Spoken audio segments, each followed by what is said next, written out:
This package today is a result of collaboration that began months ago when the Senate's freshman class united as advocates for comprehensive health reform. When we united in the belief that the status quo isn't an option. The healthcare status quo doesn't work for Americans, and it doesn't work for America either. If we fail to act, every person, every institution, every small business in this country will pay the price. Achieving true reform means making insurance available and affordable to all Americans. It also means reining in out-of-control spending. For some, those two goals seem diametrically opposed. They ask, how can you contain costs when you're expanding access to millions of additional people?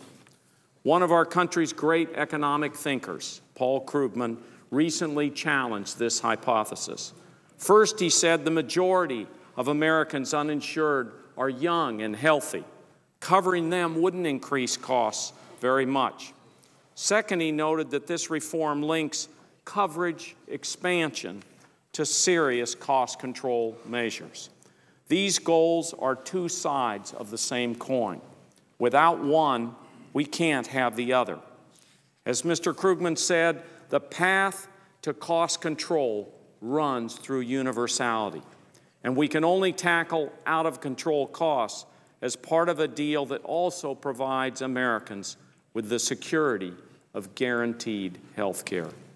With these amendments, we take additional steps to transform our delivery system, to contain costs, and to curb abuses and excess spending.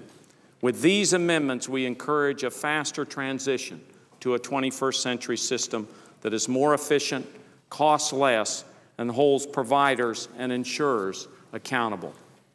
I'm proud to sign on to all of the amendments in this package, but there is one proposal that is particularly important to the people of New Mexico. In my state, 30 of 33 counties are classified as medically underserved. Residents of these highly rural counties are more likely to be uninsured. They're more likely to have higher rates of disease, and because of a shortage in healthcare providers, they're often forced to travel long distances for care. This amendment would help us take the first steps towards alleviating the growing shortage of primary care physicians in New Mexico and across the country. By 2025, there will be a shortage of at least 35,000 primary care physicians in the United States. And as this shortage grows, our rural areas will be hardest hit. In this amendment, we call for expert recommendations on how to encourage providers to choose primary care and to establish their practices in medically underserved areas. These experts would analyze things like compensation and work environment.